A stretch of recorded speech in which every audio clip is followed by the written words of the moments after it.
Hello, and welcome to the Culture Shock session. In this session, we're going to get to know the stages of culture shock and how to overcome it.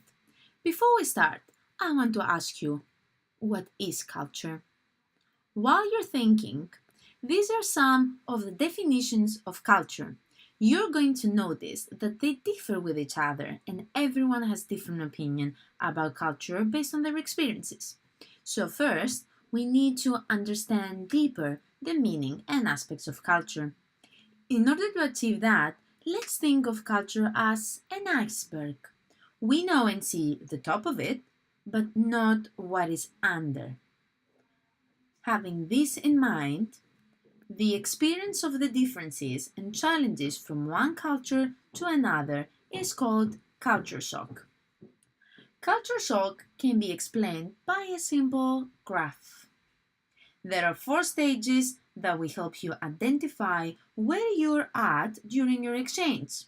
When it comes more specifically to the stages, it is not necessary for everyone to go through all of them, and the duration is not standard as well. The first stage is the honeymoon stage. The differences between the old and new culture are seen in a romantic light. Just having moved there, you find yourself loving the new country, the food, pace of life, the habits, behaviors, language, and people. The second stage is the frustration stage. After some time, the differences between old and new culture become more apparent, and what was earlier charming, you can now cause anxiety and frustration. You might find yourself offended by things that would be offensive in your culture. For example, loud chewing noises, people walking inside with shoes, struggling with the change in communication, and everything from a language barrier to misunderstanding others' body language. You might feel lonely or homesick. And this is when the adjustment stage comes in. After some time, you grow accustomed to the new culture and develop your own routine. You know what to expect, and the host country no longer feels that new. You're concerned with basic living again, and things become more normal. You start accepting the culture and its way with a positive attitude because it's all starting to make sense. The last stage is obviously the acceptance stage.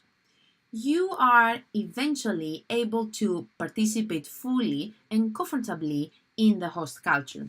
This doesn't necessarily mean a total conversion, but you understand both cultures, yours and the country's. But how are you going to understand that you're experiencing a culture shock? These are some of the symptoms that people previously have experienced it.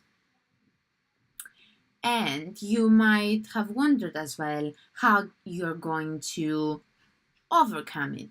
So, these are some tips from past volunteers that they have been abroad. Go to the nearest bookstore and buy your travel diary.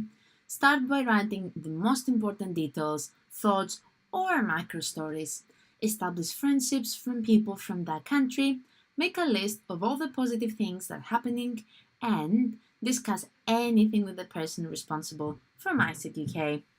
To summarize, culture shock is okay.